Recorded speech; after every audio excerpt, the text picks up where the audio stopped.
अस्सलाम वालेकुम स्टूडेंट्स, कैसे हैं आप लोग? खैरियत से हैं?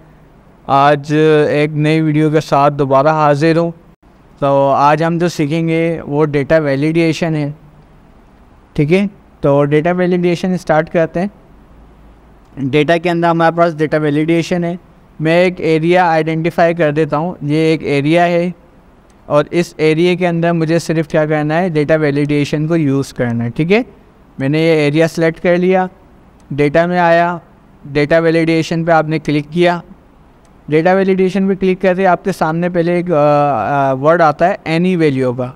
एनी वैल्यू का मतलब ये है कि आप इसके अंदर कुछ भी लिख सकते हैं। अगर आप चाहें 1 2 3 0 जो भी लिखना चाहें लिख सकते हैं, लेकिन आप एक चाहते हो कि मैं इसको रिस्ट्रिक्ट कर दूं कि इसके अंदर कोई भी 500 से लेकर 1000 तक की अमाउंट इंटर कर सके, उससे ज़्यादा की अमाउंट इंटर नहीं कर सके।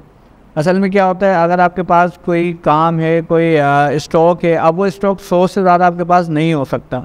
अब आपको पता है मैं टाइपिंग करते हुए हो सकता है 100 की जगह 1000 लिख दूँ, तो आप अपने उस लाइन को या उस कॉलम को रिस्ट्रिक्ट कर सकते हो कि इसके अंदर 50 से लेकर 100 तक की वैल्यू आए, उससे ज़्यादा वैल्यू ना आए। तो इसके तरीक़ेकार क्या होता है कि आपने एनी वैल्यू को कर दिया होल नंबर। होल नंबर कहते ही आपके पास बिटवीन का ऑप्शन आएगा और यहाँ पे दो आएंगे, मिनिमम और मैक्सिमम, यानी कि सबसे छोटा नंबर बता दो और सबसे बड़ा नंबर बता दे। ये वो नंबर नहीं जैसे 0 1 2 3, ये आपने उसको बताना है कि मेरी कैटेगरी किस में होनी चाहिए। 40 से 50 में होनी चाहिए, 50 से 100 में होनी चाहिए, 50 से 60 में होनी चाहिए। तो मैंने इसको एक कैटेगरी बता दी, मैंने कहा मेरी जो वैल्यू है वो 50 to 100 होनी चाहिए। ठीक है, ओके किया।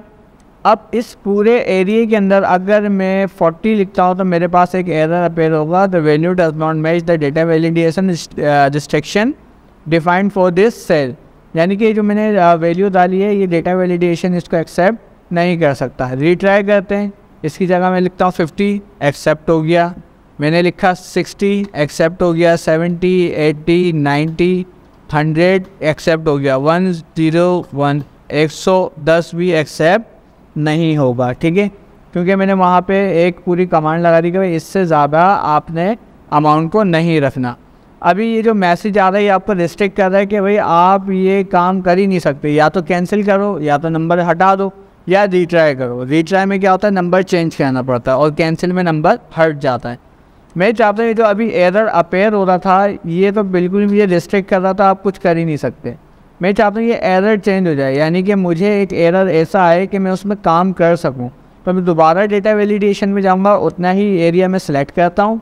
डेटा वैलिडेशन में जाके मेरे पास यहाँ पे आप देख सकते हो एरर अलर्ट लिखा हुआ नज़र आ रहा है, इस पर आपने क्लिक किया। अभी यहाँ पे जो एरर स्टाइल है वो है स्टॉप। मैंने यहाँ पे कह दिया वार्निंग, कि मुझे वार्निंग दे, मुझे सिर्फ बताए कि भाई ये आपने गलत किया। अगर मैं उसको ऐड करना चाहता हूँ तो यस करूँगा, वो ऐड हो जाएगा। ओके किया। जैसे मैंने यहाँ पे लिखा भाई 40।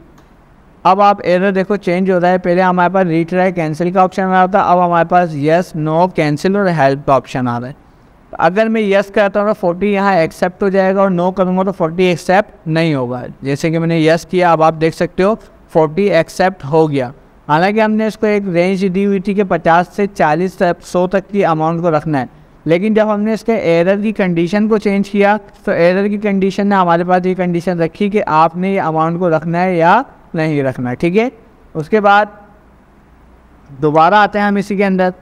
यहाँ पे अब मैं कहता हूँ सिर्फ मुझे इन्फॉर्म करो कि ये अमाउंट सही है या गलत है। जैसे मैंने यहाँ पे लिखा 150, अभी मुझे सिर्फ इन्फॉर्म करेगा कि ये जो आपने वैल्यू डाली है ये आपकी रिस्ट्रिक्शन, जो आपने रिस्ट्रिक्शन लगाई हुई उसको मैच नहीं करती। तो मैं कहता हूँ ओके, ठीक है। ओके कहने पे क्या होगा, ये अमाउंट यहीं रह जाएगी, और कैंसिल कहने पे मैं दोबारा इसके अंदर लिख सकता हूँ। ओके किया, 150 आ गया। अगर मैं इसको कैंसिल करता तो वो नहीं आता।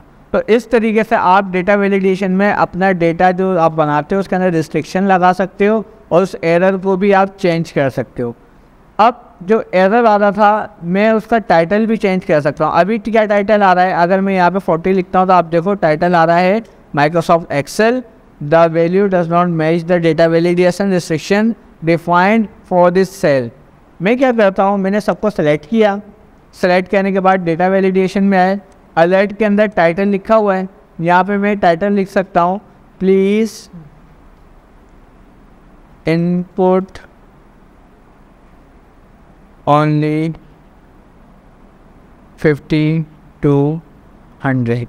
ठीक है, ये आपका क्या आ गया, टाइटल आ गया।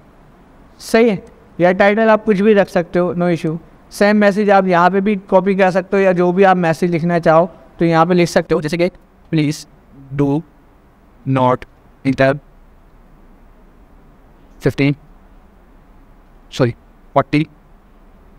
to 150 amount for example. ठीक है, ओके किया। अब अगर मैं यहाँ पे लिखता हूँ फॉर एग्जाम्पल 40, तो अब आपका जो please input on 50 to 100, please do not enter 40 to 150। ठीक है, जो मैंने वहाँ मैसेज लिखा वो यहाँ अपेयर हो रहा है। तो आप इस मैसेज को चेंज भी कर सकते हो। अब वापसी मुझे सही कहना है, मैं चाहता हूँ यार मेरी वही चीज़ वापसी आ जाए कि मैं इसमें जो अमाउंट लिखना चाहूँ लिख सकता हूँ।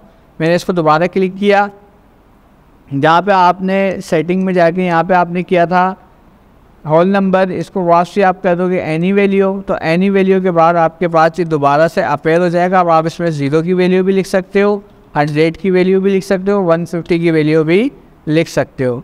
तो ये तरीक़ेकार था कि किस तरीके से हम डेटा वैलिडेशन इस्तेमाल करते हैं। डेटा वैलिडेशन एक बहुत अच्छा इसमें टूल है, इसको आप यूज़ करें और समझें। एक दफ़ा समझ में आ गया तो आप अपने डेटा पे बैकएंड डेटा हम आगे बनाना सीखेंगे, तो उसमें आपको ये बहुत काम देगा कि आप सिर्फ वही अमाउंट डाल सकते हो जो आपके बैकएंड डेटा पे चल रही है, उससे ज़्यादा अमाउंट आप नहीं डाल सकते। तो ये बहुत एक इम्पॉर्टेंट चीज़ है। जो भी मैं आपको स्टेप बाय स्टेप चीज़ें बताता जा रहा हूँ ना, वो तमाम चीज़ें एक जगह जाके यूज़ होंगी। तो वो पूरा एक सॉफ्टवेयर जो बनेगा, जो एक पूरी डेटा कैलकुलेशन बनेगी, मैं उसमें आपको तमाम चीज़ें इस्तेमाल करके दिखाऊंगा। तो इसको प्रैक्टिस कीजिए, बाकी चीज़ें याद रखें और लिखते रहें। बाकी मिलते हैं इंशाल्लाह नेक्स्ट क्लास में, और नेक्स्ट क्लास में मैं इंशाल्लाह आपको बता दूंगा कि एमएस ऑफिस के सर्टिफिकेट के लिए आपको रजिस्ट्रेशन किस तरीके से करवानी है। उसमें मैं वीडियो पूरी बताऊंगा कि कहाँ पे आपने जाके रजिस्ट्रेशन करवानी है, ताकि आपका डेटा मेरे पास आ जाए। और फिर मैं एक टेस्ट का डे अनाउंस कर दूँगा, और उस दिन टेस्ट होगा, उस दिन आपको टेस्ट देना होगा। टेस्ट के बाद मैं नंबर्स वगैरह देख के आपका सर्टिफिकेट भी इशू कर दूँगा। तो बाकी अपना ख्याल रखें, चैनल को सब्सक्राइब करें, दोस्तों के साथ शेयर करें, और दुआओं में याद रखें। आप लोग की दुआओं की बहुत ज़रूरत है। बाकी दोस्तों के साथ लाजमी शेयर करें। इंशाल्लाह फिर मिलते हैं नेक्स्ट वीडियो के अंदर और एक नए टॉपिक के साथ। अपना ख्याल रखिएगा। अल्लाह हाफिज़।